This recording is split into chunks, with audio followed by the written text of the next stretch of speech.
Opinião. Ele está chegando com a opinião, os comentários e a análise social de hoje. Professor Carlos Silva. Bem-vindo. Qual o tema do comentário de hoje?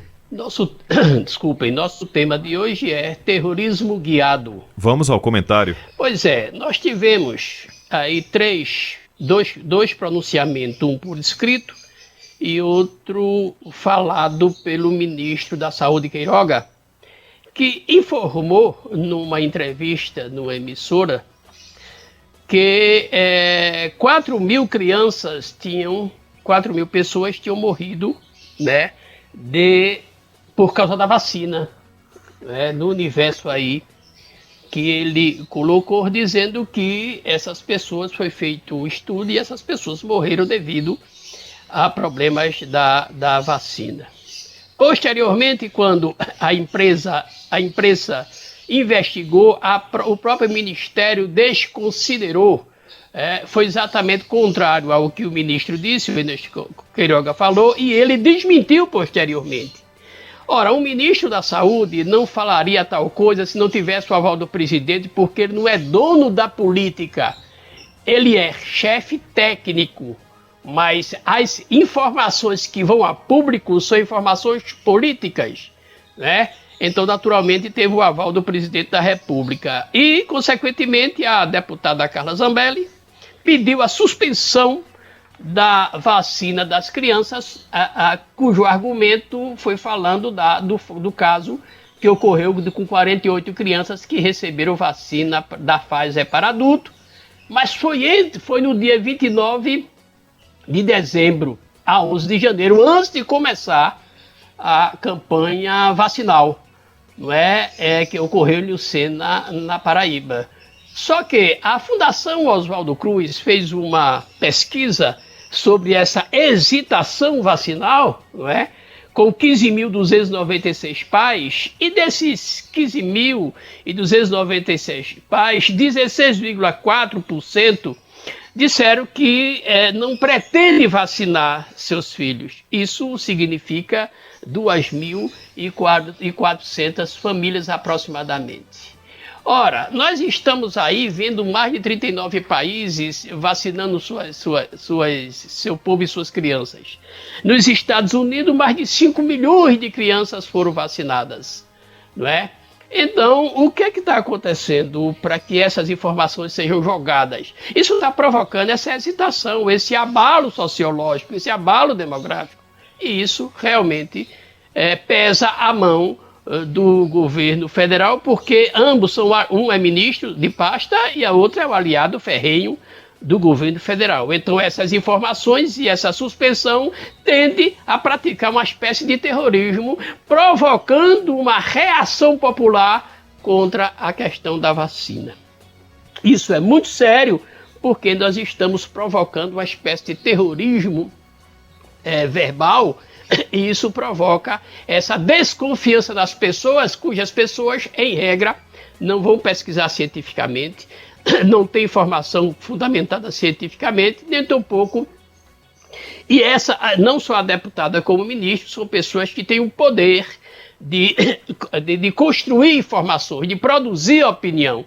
E isso provoca uma situação extremamente delicada ao Brasil, principalmente às crianças, com essa espécie de terrorismo que não há mais necessidade para que isso ocorra. Infelizmente, umas colocações que não deixa de ser criminosa e uma apologia ao chamado genocídio culposo.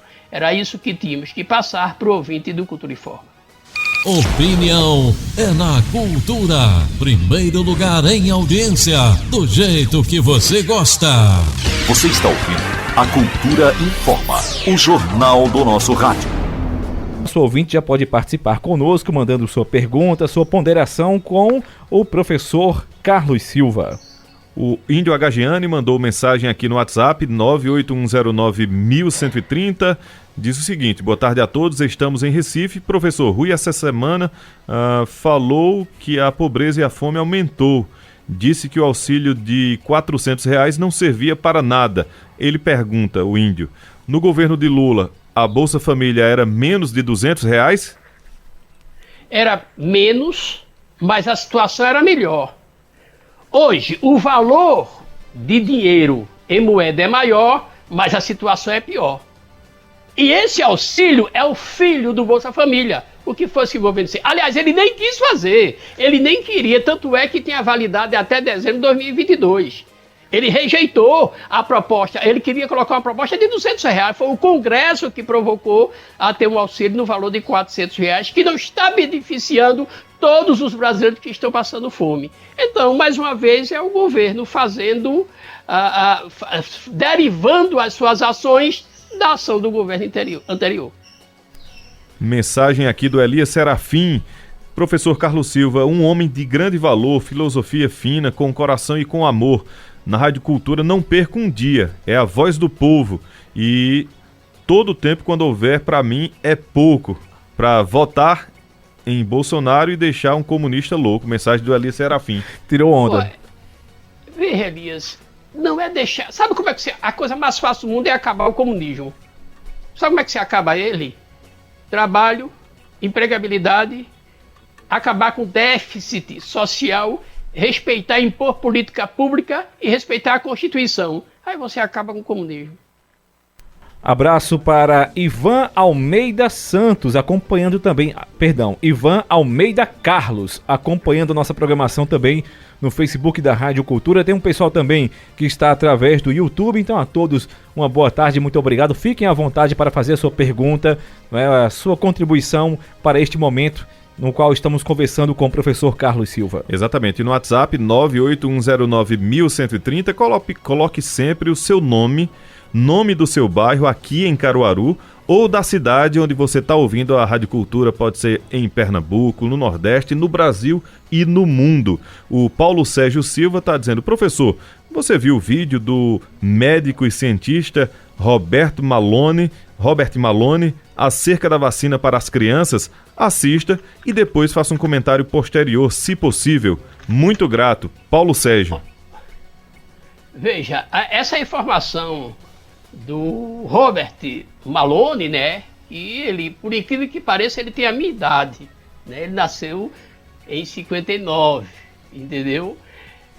Só que tem um detalhe: na ciência, na medicina, na engenharia, na sociologia, na antropologia, em qualquer ciência do planeta, há uma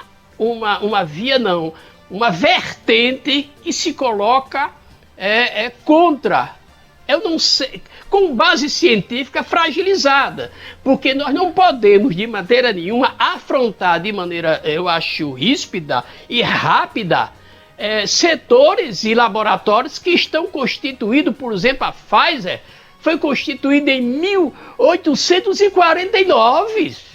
Ela foi colocar, ela está hoje em mais de 125 países. É ela que produz remédio de toda qualidade para o mundo que você tem em casa. Então são esses cientistas que criaram a penicilina, BCG, a vacina contra sarampo. Nossa Anvisa tem mais de 20 anos. Nossa Oswaldo Cruz tem mais de 120 anos. Então, eu particularmente fico com aquela vertente que tem mais tempo, mais experiência e mais credibilidade. Abraço para Xande, ouvindo a gente em Bom Jardim. Tem também aqui ouvindo a gente pelo nosso canal no YouTube, o Carlos Pedro Pontes. Aqui do WhatsApp, o Adenilton Batista está na escuta em Bezerros. Obrigado pela audiência. Tem também o Shell Eletricista dizendo que gosta muito dos seus comentários, professor. Eu agradeço. Participação aqui também do Wellison. Boa tarde a todos da Cultura. Até hoje eu nunca vi ninguém questionar as vacinas. E até hoje eu nunca vi nenhuma ser desenvolvida em apenas 10 meses. E também não lembro de nenhuma vacina onde alguém precisou receber 3 doses em menos de um ano. Será que vacina desenvolvida às pressas não é o principal motivo de toda essa polêmica e desconfianças? Pois é, qual é a sua fundamentação científica? Essa é a primeira questão.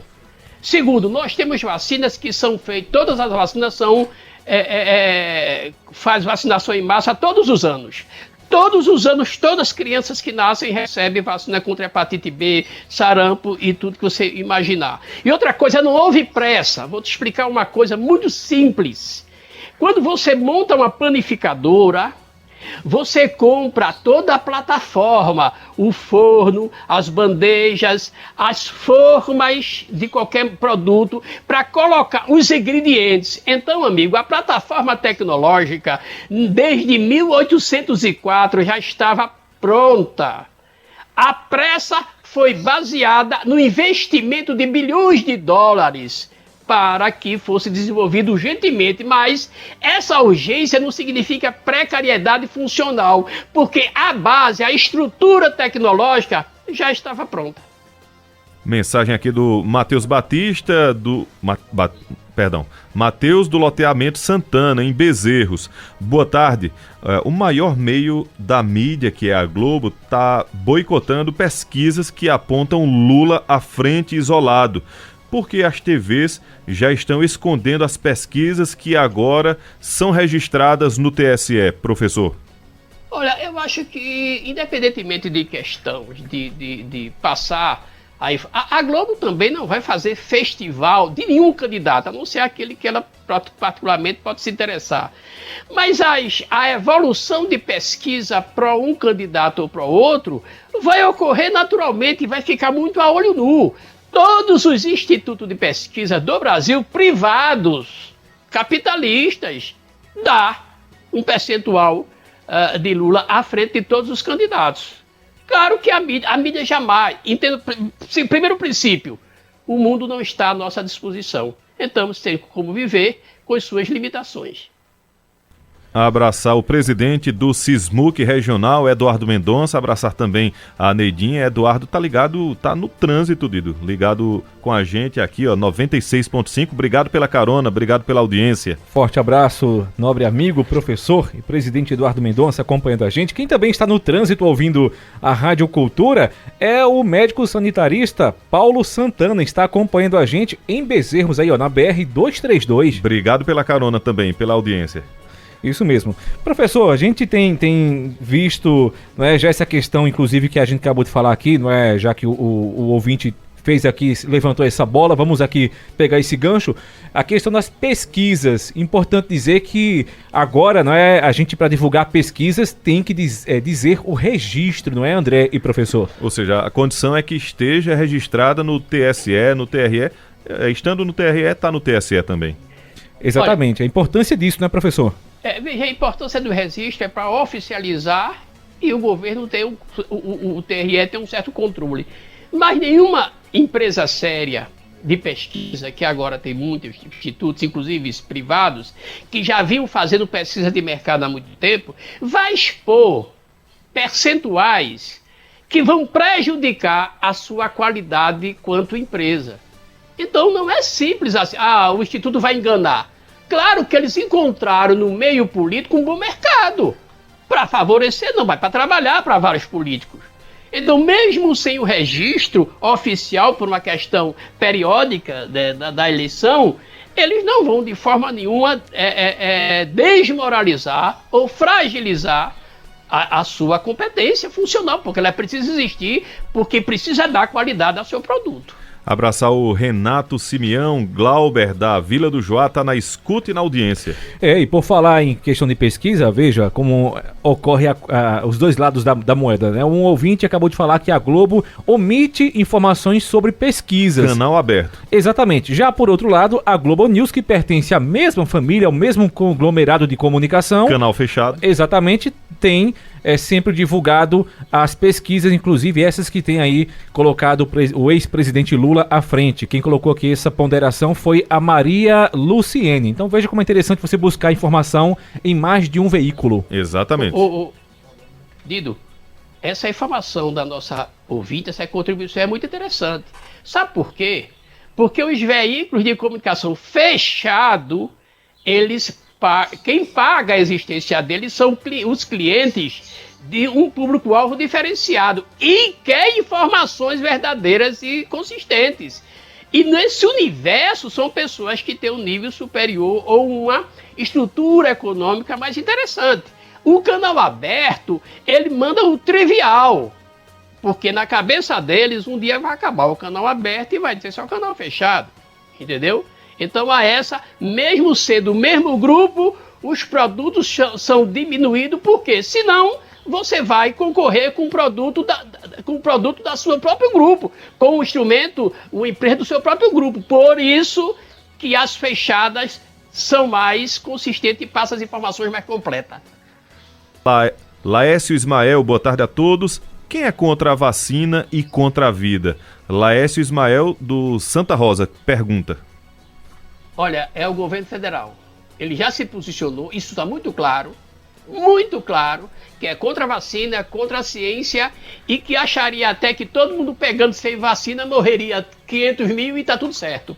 Então isso foi uma posição política e ideológica tomada. Eu vou dar um pequeno exemplo do que está acontecendo. Isso é a teoria Steve Bannon.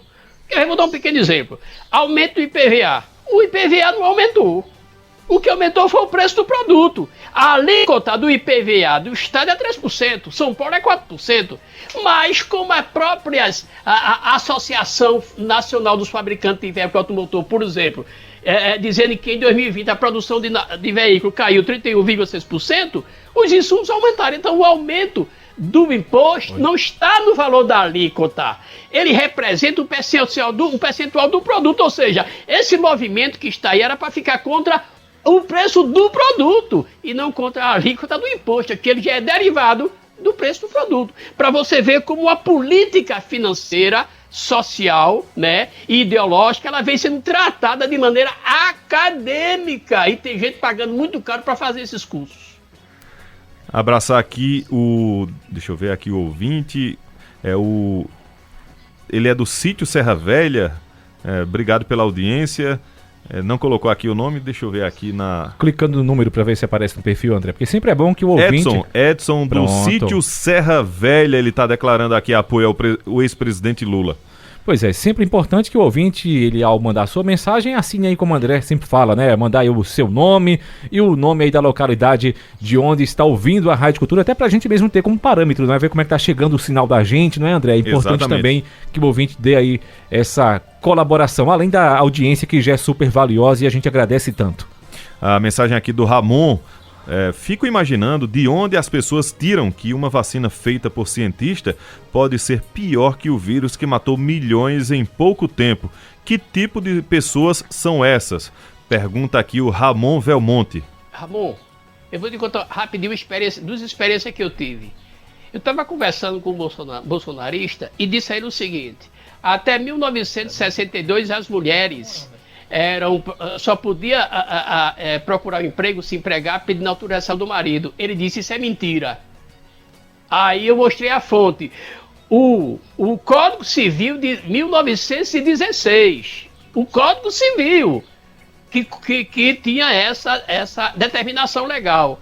Ele disse: isso é mentira. Veja, aí eu perguntei: agora me mostre a fonte que você diz que é mentira. Ele não tinha. Por outro lado, eu estava conversando com um amigo que disse: mas eu estou muito preocupado com essa vacina. Eu pedi: por que você está preocupado com a vacina? Porque esses laboratórios estão experimentando. Eu disse: me diga um comprimido que você usa na sua casa, o remédio. Ele disse: eu disse: é da Pfizer, a mesma que está produzindo a vacina. Quer dizer, esse você dá à sua filha, seu filho, sem questionar. Mas a vacina lhe despertou esse questionamento porque alguém politicamente colocou essa informação para ele. Abraçar aqui o Alexandre Rodrigues. Boa tarde, professor. Melhor analista político do mundo é o senhor, na opinião aqui do Alexandre Rodrigues. Deixa eu dizer, eu agradeço muito do mundo, mas quando ele diz do mundo, é que a semana passada eu recebi um e-mail e depois um telefonema da China. Quer dizer, um chinês achou interessante nossas colocações. Veja, então significa que pelo menos nossas informações estão chegando no mundo. Trazer aqui, acabei de abrir o G1, que é o portal de notícias da Globo, e vi aqui, achei interessante: a Prefeitura de São Paulo aprova protocolo sanitário para o carnaval no Anhembi. Desfiles podem ser adiados se pandemia se agravar.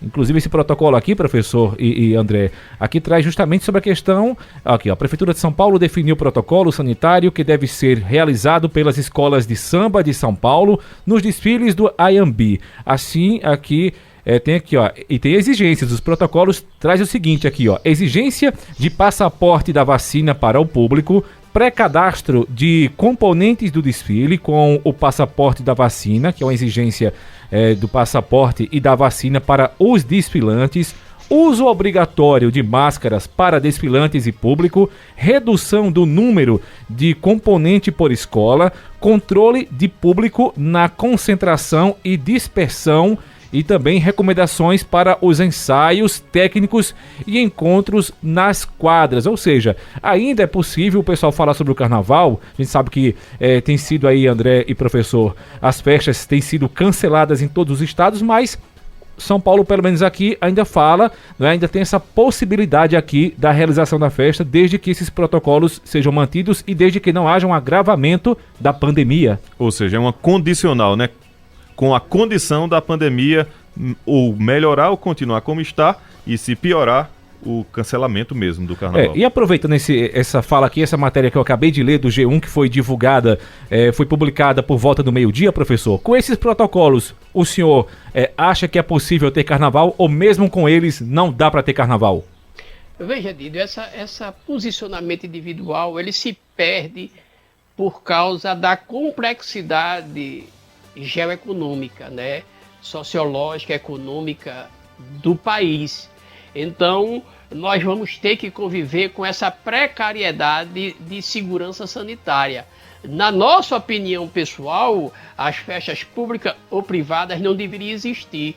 Mas já que existe uma pressão econômica pesada de um mercado que também precisa sobreviver, cabe ao Estado criar esses protocolos de segurança. Então, mesmo que a minha opinião pessoal fosse não ter, eu não posso dá-la, nem incentivá-la, porque eu tenho que estar dentro de uma visão mais periférica. Não é o meu mundo que vai salvar o Brasil, mas será o mundo do governo federal, do Ministério da Saúde e da Economia, que tem que fazer um esforço grande para não ter o carnaval de rua muito aberto, mas infelizmente os estados poderão criar restrições para diminuir a questão. Por mim, não teria, mas é preciso ponderar que nesse atual momento é necessário a gente encontrar uma posição que coloque as pessoas da seguinte forma: você se vacinou, você tem um passaporte, vá.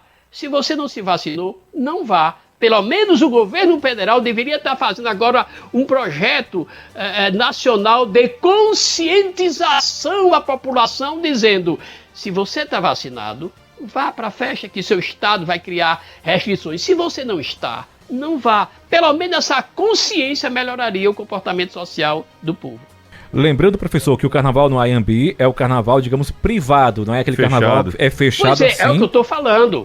Assim como acontece também, como acontece no Rio de Janeiro também, lá na Sapucaí, não é? Então são festas privadas. Eu estou fazendo essa informação para que o ouvinte não confunda, porque o carnaval de rua, aquele de blocos de rua, foi realmente cancelado já no São Paulo e no Rio.